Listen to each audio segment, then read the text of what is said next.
to Painting 2 students, and it's me again in the studio, and welcome to the 5th week where we are still working on piece by piece of this skeleton and having a great time, and I'm seeing some fantastic results. I think everyone who's submitting stuff just now is really heading towards a top grade because there's some fantastic work. Now, I think I mentioned it to some of the students. I was going to talk about pencil sharpening. One of my students who I taught in Baltimore, he was doing these very realistic drawings of girls' faces, and he would spend hours on each one of them, weeks, and they were only tiny. Yeah, they were about the size of something like that size, really small. And he would use magnifiers. And he had about, when I was teaching him, he had about 30 or more pencils, all different hardnesses and softnesses. But he had sharpened the ends really long. You can see that. And he would use like emery paper, what do you call it here? Sandpaper, like that. And you take that and then you go on the end of the pencil. This is for those of you who are really serious, who want to learn how to do professional art. You do a long end of the pencil, and then you can never get the end totally as sharp as you want, so you have to use this. I mean, the problem with sharpening pencils is breaking them. I mean, to be honest, the softer they are, the easier they are to break. You can use lots of things to sharpen them. I use this box cutter. You just go into it like that. I mean, you can buy all sorts of things to do the initial sharpening like that.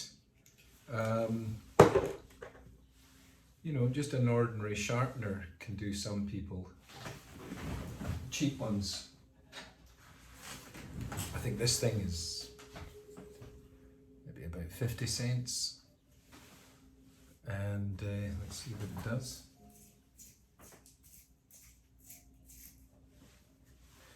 Yeah, it's fine. It's a quick, sharp point. If you're drawing outside or in the subway or anything, you can't take out a knife. So that will do the job. If you're drawing inside a subway and you don't want the wood from the pencil going everywhere, you can get one of these sharpeners like this. You see that? And it's got a top that encloses. This one's got two different holes for, one is for making the initial shape, and the other one is for making the lead a bit longer. But you can see all the wood is going to be held in there, so you're not going to create a mess. That's making the it's making it a bit longer for that. So that's a nice one there.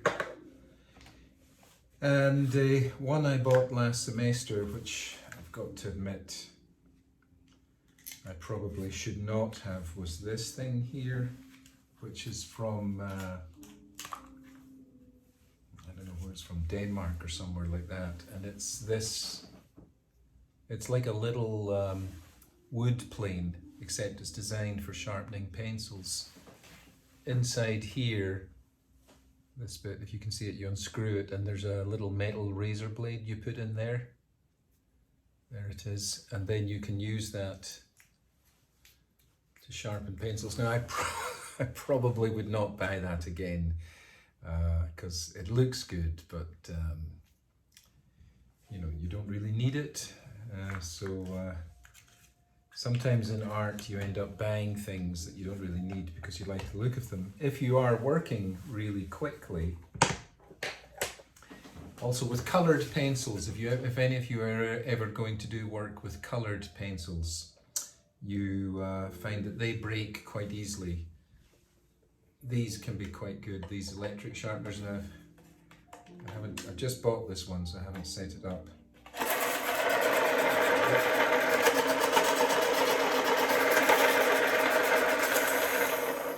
Yeah, that's pretty good. This one's by X-Acto, and I think it's about $25 or $29, something around that, from Amazon.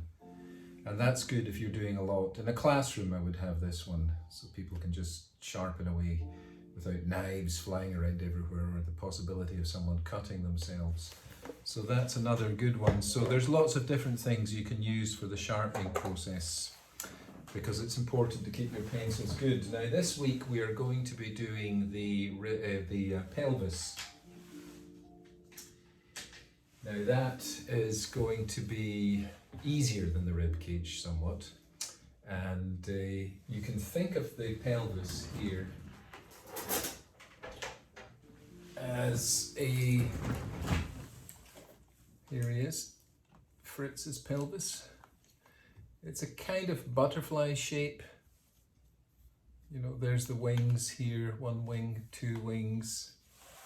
So it's got that, put it against a neutral background.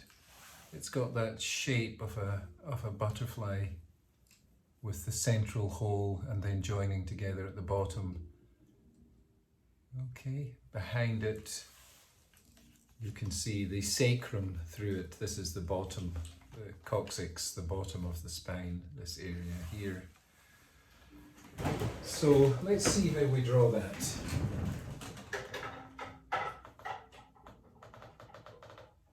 Now I hope last week's was useful, because I put the computer drawing and the studio drawing up at the same time for you to look at, 2 videos, and I must admit, you know, you're all doing very well. It's hard to get the 3-dimensional look on the rib cage, and I would say all of you succeeded. You know, I was very impressed. So with this thing, I'm going to, you'll see that? Yep, it's visible. I'm going to try and get it in there like that. Now I'm doing this quite quickly. You've got a week to do this, so you can take your time. Now I'm doing the bottom of the spine first of all here. See that?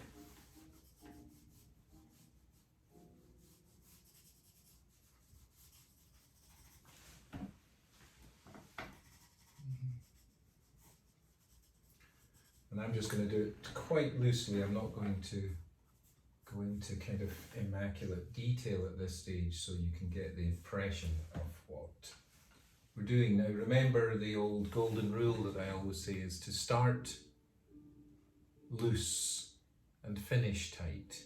So you can loosely work it out and then come in later and start to sharpen up what you've managed. So now I'm going to do the side pieces of this pelvis. Do one.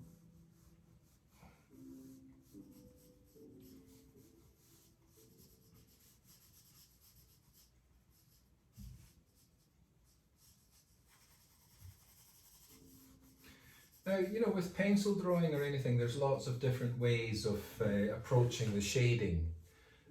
Some of you have been doing the shading in a straightforward method.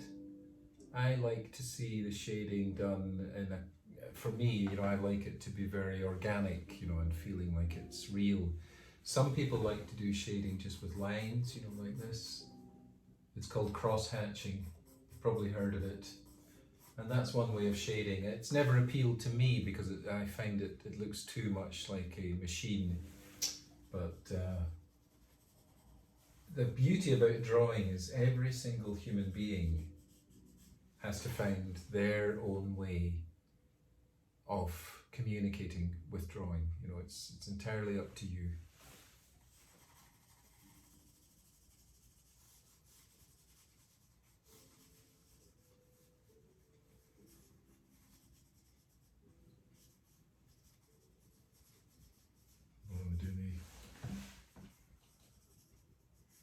That's the wing coming out the side here of that side of the pelvis. I'm going to do the other wing now.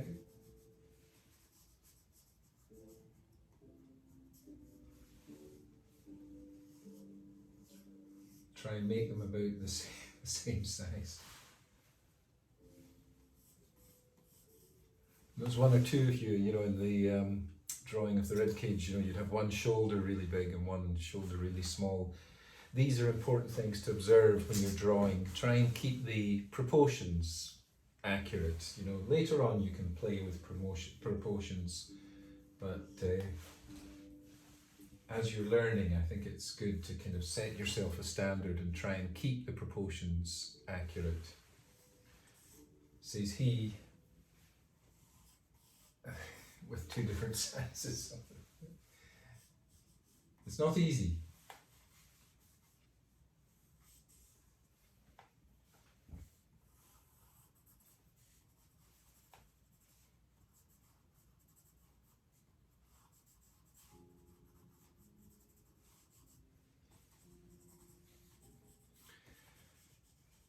Now, that part of the sacrum is attached into the middle of the pelvis here, so I'm just going to try and draw that on Fritz.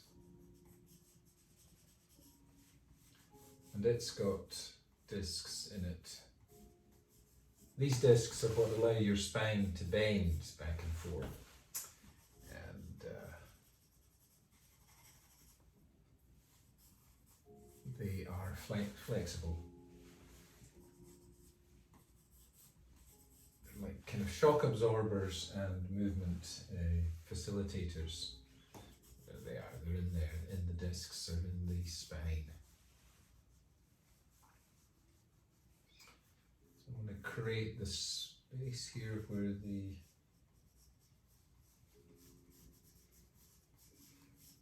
hips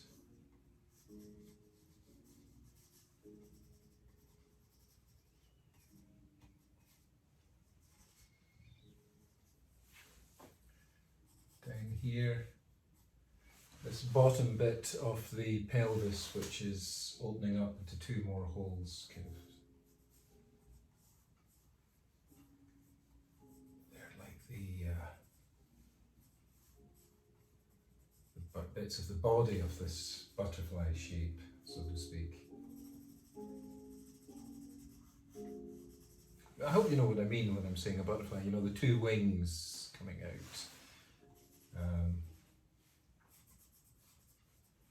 If that makes sense.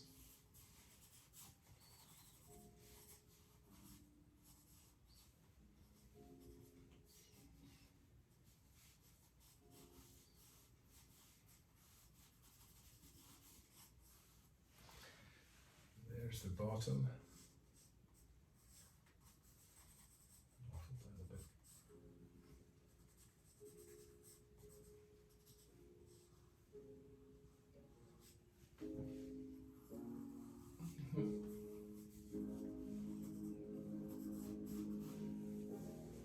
Now these two bits join together, so I'm going to make them a bit bigger there. And they're hollow. Got the shape wrong of that, so I'm just going to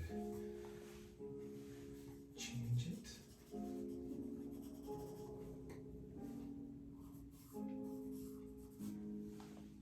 Now if I was doing a finished drawing, I'd probably use an eraser. By finished drawing, I mean a drawing that would be for exhibiting and displaying. But as most of my drawing is experimental and just finding out things before I come to paint it, I don't use an eraser too much. But I've done finished drawings and I use lots of erasers with those. You can actually draw with an eraser, and that one probably I'll explain to you later.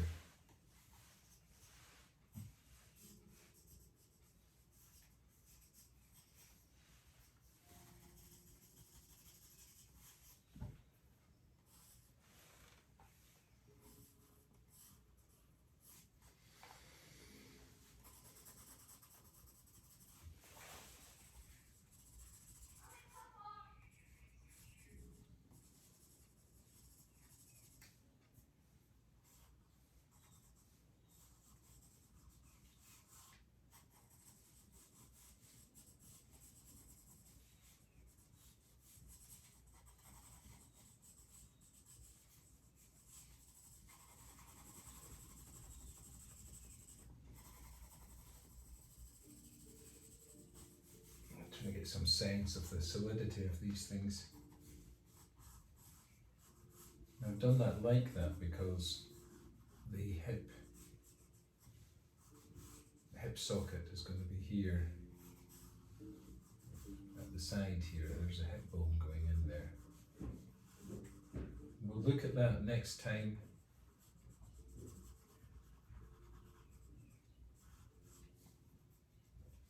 There it is.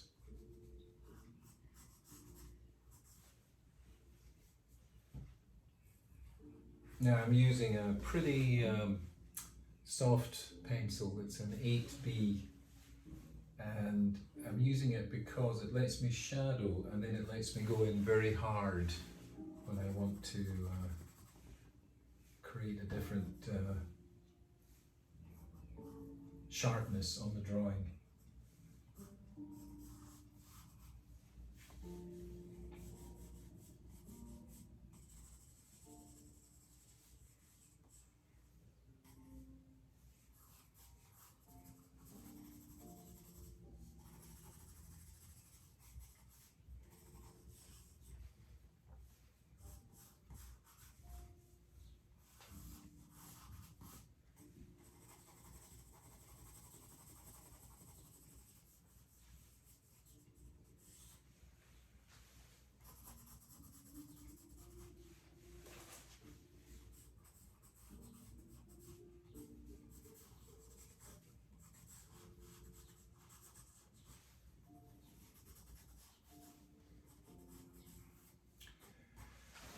Hey, yeah. So I don't draw pelvises every day, but as we're learning how to do it, I also teach myself. I mean, all of drawing is about really teaching yourself by looking all the time, looking and seeing as much as you can. I've sent you those photocopies of the drawings of the skeleton. You can use those or look at one online and try and bring out what's in there. That's the connection of the big femur bone there. It's going to go into that hip. That's it there. I'll make that a bit darker, differentiate it.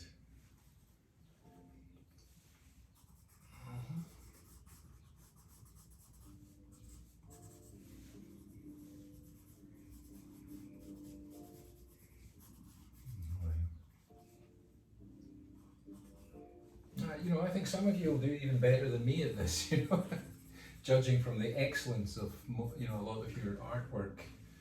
I'd say we've got a lot of budding artists emerging in this class who are going to go on to great things. And of course, you know, you text me or email me if you're wanting personal advice, and after I get it, you know, I'll respond as soon as possible.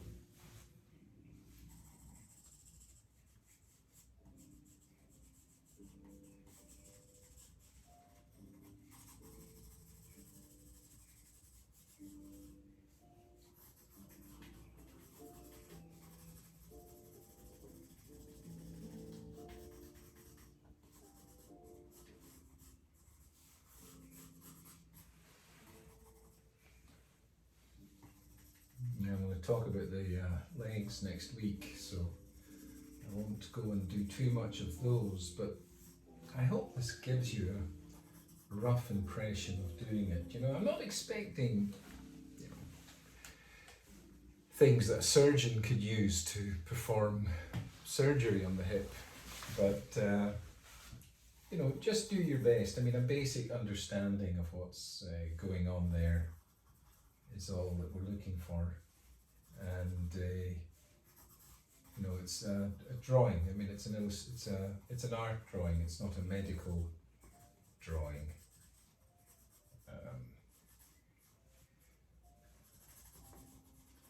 So you can use that to understand the human anatomy. And once you understand that, I think it gives you a lot of flexibility with your drawings.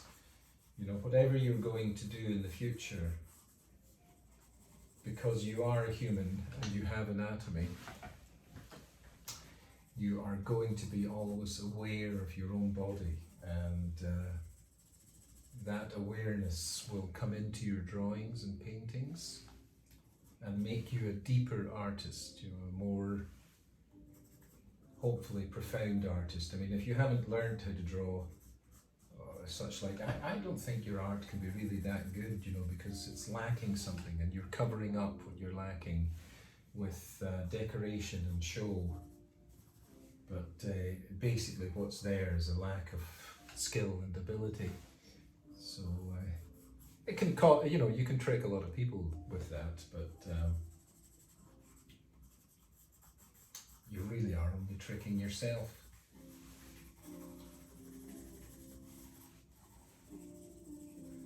That's the old spine up there. I'll give it a bit of a shuggle. There we are. That's it, that's long enough for this week. It's over 20 minutes, so you get the impression. It's take a look, see if you can manage to do something of that pelvis, and take it and send it in to me by email or by text. I'm never sure where the camera is here, you know, this is one of these iPhones, so I think I'm looking at you, I don't know. But anyway, send it by email or text, and that's this week's exercise, which is the pelvis. Okay, thanks very much everybody. A joy to teach each and every one of you. You're all great students and well appreciated for being so fantastic and giving your full attention to this course. Greatly appreciated. And if any of you need anything, don't hesitate to contact me. Always here. Bye now.